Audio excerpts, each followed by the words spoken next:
अस्सलाम वालेकुम। आज हम कंसेप्ट ऑफ मोल के बारे में बात करेंगे। मोल कंसेप्ट जो है वो आखिर है क्या और वो इतना जो है ना स्टूडेंट्स के लिए इतना टीडियस क्यों होता है?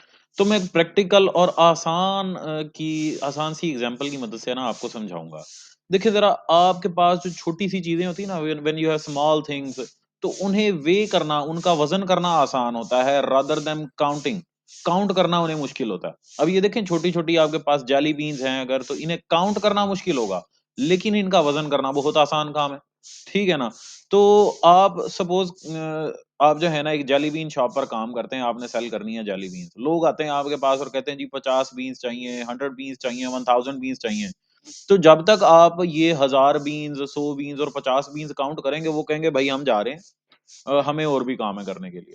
तो आप क्या करेंगे, आप एक दिन फ़ारिग टाइम में बैठकर ये देख लेंगे कि आपके पास ये जो जेली बीन्स हैं ऑन एन एवरेज इनका वेट कितना है? और एवरेज निकालने का तरीका तो आपको पता है ना, कि आपने क्या करना है, बीन्स लेनी है, हर एक बीन का वेट करना है। 10 बार आपने ये एक्सपेरिमेंट रिपीट करना है। आपने कहना है जी बीन 1 का वेट 5.1 है, बीन 2 का वेट 5.2 है, अप टू बीन 10। बीन 10 का वेट जो है ना वो एग्ज़ैक्टली 5 ग्राम है। आपने क्या करना है, इन सारी 10 बीन्स का वेट लिख लेना है, डिवाइड कर देना है 10 पे। आपके पास जो वेट आएगा वो एवरेज वेट होगा 5 ग्राम्स। आपके पास जो एवरेज वेट आ गया है 5 ग्राम मतलब ऑन एन एवरेज 1 बीन जो है वो 5 ग्राम की है। अब आपके पास कोई बंदा आता है, वो कहता है जी मुझे 50 बीन्स दे दो, ठीक है? आप कहते हो कि जी मेरे पास तो जो 1 बीन है ना उसका वेट जो है वो मतलब 5 ग्राम्स पर बीन, मेरे पास 1 बीन का वेट जो है ना वो 50 है 5 ग्राम है।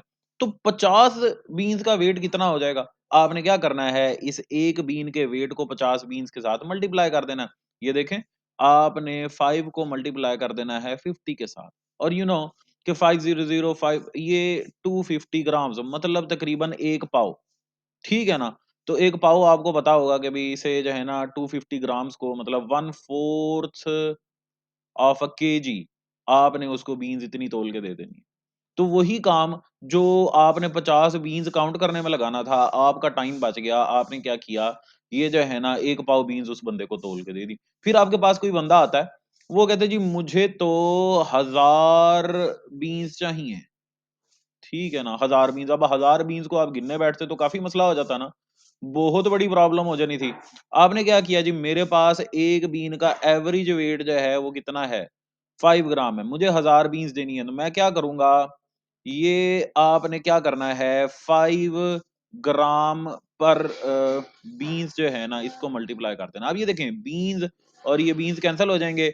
आपके पास क्या आ जाएगा 5000 gram which is nothing but 5 kilogram. मतलब आपने 5 किलोग्राम बीन्स तौल के दे देनी है। 5 किलोग्राम बीन्स तौलने में कितना टाइम लगता है? बस आपने एक चीज़ उठाकर वेइंग बैलेंस पर रखनी है और 5 किलोग्राम बीन्स तौल के उस बंदे को दे देनी है। उसका भी काम हो गया, आपका भी काम हो गया। आपको सारी बीन्स काउंट करने की ज़रूरत नहीं पड़ी और कोई भी अगर काउंट करके देखेगा, उसे 5000 से कुछ 1-2 बीन्स ही आगे-पीछे मिलेंगी। So that's the work you can do smart but not hard. ठीक है? अब इसी तरह आपके पास ना एटम्स होते हैं। वो छोटे स्केल पर काम कर रहे होते हैं और जो है ना उसमें आपको एटम्स को काउंट करना होता है।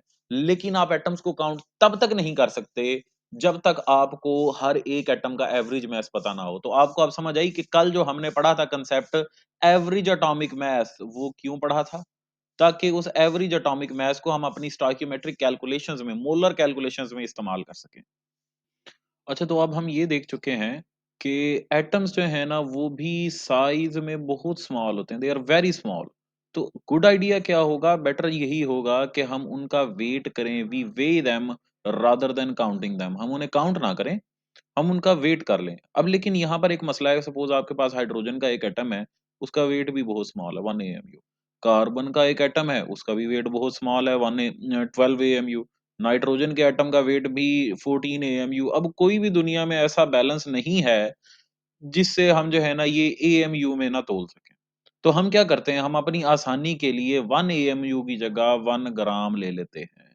12 एएमयू की जगह 12 ग्राम ले लेते हैं, 14 एएमयू की जगह 14 ग्राम ले लेते हैं।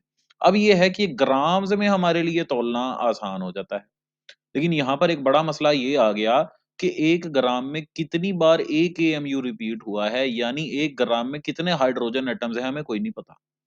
दूसरा मसला ये है उसी तरह कि 12 ग्राम में कितने कार्बन एटम्स हैं, कितनी बार 12 एएमयू रिपीट हुआ है, हमें नहीं पता। और 14 ग्राम में कितनी बार 14 एएमयू रिपीट हुआ, यानी कितने उसमें नाइट्रोजन एटम्स हैं, हमें नहीं इस बात का पता। लेकिन हमें एक बात ज़रूर पता है कि एक एएमयू किस चीज़ के बराबर होता है। This is a standardized value जो कि आप लोगों को पता है that 1 AMU is equal to 1.661 times 10 to the power minus 24 grams which is 1/12 of the carbon 12 isotope. तो ये सबको पता होता है, ठीक है ना? We all know that. तो क्या अब हम ये पता कर सकते हैं कि 1 ग्राम में इस चीज़ किसी चीज़ के 1 ग्राम में कितनी बार ये एएमयू रिपीट हुआ? मतलब 1 एएमयू 1 ग्राम से कितना छोटा है, बिल्कुल पता कर सकते हैं। हमने क्या करना है, इसे दूसरी साइड पर डिवाइड कर देना, तो हम ये कह सकते हैं 1 gram is equal to 1/1 times 10 to the power minus 24 AMU. अब ये बात हमें पता है कि भई इस वैल्यू की अब अगर आप इस वैल्यू को सॉल्व करें तो आपके पास ये नंबर आता है। ये नंबर आपको बहुत मशहूर देखने को मिला होगा, this is the 6.02 times 10 to the power 23। तो 1 ग्राम में इतने एएमयूज़ मौजूद होते हैं। तो आपको ये पता होना चाहिए कि इसी नंबर को हम एवोगैड्रोस नंबर कहते हैं। अब ये बात है कि अगर 1 ग्राम में 6.02 टाइम्स 10 टू द पावर 23 एएमयूज़ मौजूद हैं, तो हमने क्या करना है, हमें ये पता है कि भई 1 ग्राम में इतने ही हाइड्रोजन एटम्स मौजूद होंगे, क्योंकि 1 एएमयू तो एक हाइड्रोजन एटम का मास है ना। उसी तरह हम ये कह सकते हैं कि 12 ग्राम में 6.02 times 10 to the power 23 times 12 AMU होंगे। अब इसी तरह हम इसे सॉल्व कर लेते हैं। सपोज़ कार्बन के लिए अगर हमारे पास कार्बन है, कार्बन के जो हैं हमारे पास 12 एएमयू हैं। हम इस 12 को अलग रखेंगे और एएमयू को हमने अलग लिख दिया, ठीक है ना?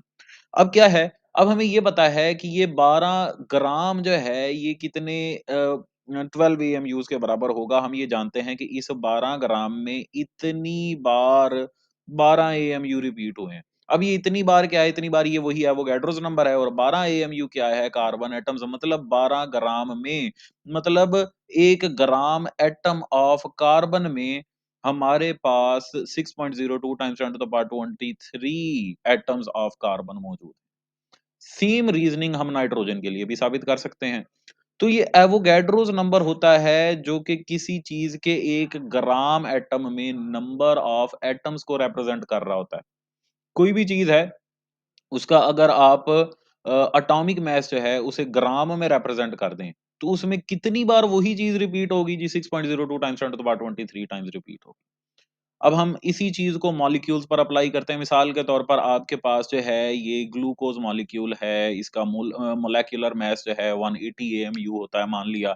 अब इसके जो ग्राम मॉलिक्यूल्स हैं, मतलब ग्राम मॉलिक्यूल का क्या मतलब है कि इसके वही मॉलिक्यूलर मास को अगर हम ग्राम में रिप्रेज़ेंट कर ठीक है। अब इसमें कितनी बार ये 180 एमयू रिपीट होगा, वही लाइन ऑफ रीज़निंग उसी लाइन ऑफ रीज़निंग के थ्रू हमने चलना है। उसी तरह हम ये अगर सल्फ्यूरिक एसिड की बात करें, सल्फ्यूरिक एसिड का मॉलिक्यूलर मास जो है हमारे पास 98 एएमयू है और इसमें हमारे पास जो है ना 98 सॉरी यहाँ पर मुझे 98 लिखना चाहिए था। 98 ग्राम जो हैं वो मौजूद होंगे और ये जो है हमारे पास अमोनिया जो है इसके 17 ग्राम्स जो है ना ये मौजूद होंगे। तो यहाँ पर ये थोड़ी मिस्टेक हो गई मुझसे। लेकिन ये है कि भई it it makes the idea clear कि आपने क्या करना है, आपने बस इस एएमयू को जितने भी एएमयूज़ हैं उन्हें ग्राम में लिख देना है और उतने ग्राम्स में कितनी बार ये एएमयू रिपीट होंगे 6.02 टाइम्स 10 टू द पावर 23 और चाहे आप मॉलिक्यूलर मास को ग्राम मॉलिक्यूल में लिखें, चाहे आप एटॉमिक मास को ग्राम एटम्स में लिखें, चाहे आप फ़ॉर्मूला मास को ग्राम फ़ॉर्मूला में लिखें या फिर आप जो है ना आयोनिक मास को ग्राम आयन्स में लिखें, जवाब हर बार आपके पास क्या आएगा? यही 6.02 टाइम्स 10 टू द पावर 23 तो एक मोल को डिफाइन करने का हमारे पास क्या तरीका है कि अगर हम किसी चीज़ के एटॉमिक मास को, मॉलिक्यूलर मास को या फ़ॉर्मूला मास को या आयोनिक मास को उसके ग्राम्स में रिप्रेज़ेंट कर दें। इज़ रिप्रेजेंटेड इन ग्राम्स जब उसे ग्राम में रिप्रेज़ेंट कर दिया जाए या उसे ग्राम में एक्सप्रेस कर दिया जाए, तो वो उस चीज़ के 1 मोल को रिप्रेज़ेंट करता है। मतलब किसी भी चीज़ का 1 मोल हमें पता करना है और अगर हमें उस चीज़ की आइडेंटिटी का पता है, मिसाल के तौर पर आपसे मैं पूछूँ कि वाटर का 1 मोल कितना होगा? आपको बस पता होना चाहिए वाटर का एक मॉलिक्यूल 18 एएमयू होता है। बस एएमयू को हटा के ग्राम करो और आपके पास जो है क्या आ जाएगा, वो 1 मोल आ जाएगा। और ये बात बड़ी आसान है ये पता करने वाली कि उस 1 मोल में हमेशा 6.02 times 10 to the power 23 molecules of water होंगे। ठीक है? 1 मोल के मासेस डिफरेंट हो सकते हैं, लेकिन किसी भी चीज़ के 1 मोल के number of entities, number of particles या नंबर ऑफ एलिमेंटरी एंटिटीज़ हमेशा सेम रहेंगी, which is 6.02 times 10 to the power 23 and this number is called Avogadro's number. ठीक है? तो होपफुली आप लोगों को यहाँ पर एवोगैड्रोस नंबर और मोल का आपस में रिलेशनशिप समझ आ गया होगा और मोल को हम डिफाइन कैसे करते हैं। या फिर आप जो है ना मोल को सिंपली इस तरह भी डिफाइन कर सकते हो मोल को in terms of Avogadro's number, the amount of substance which contain 6.02 times 10 to the power 23 elementary entities of a substance. अब एलिमेंटरी एंटिटी क्या है? भई कोई मॉलिक्यूलर कंपाउंड है उसके लिए उसके मॉलिक्यूल्स जो सबसे छोटी जो एक यूनिट है जो उस पूरी चीज़ को रिप्रेजेंट कर रहा है उसे आप एलिमेंटरी एंटिटी कहते हैं। तो एक मॉलिक्यूलर कंपाउंड के लिए उसका मॉलिक्यूल जो है उसकी एलिमेंटरी एंटिटी होगा, एक एलिमेंट के लिए उसका एटम एलिमेंटरी एंटिटी होगा।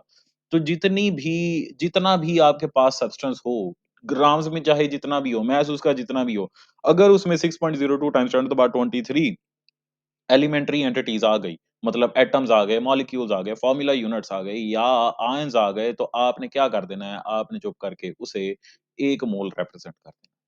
So this is the basic definition of a mole of a substance.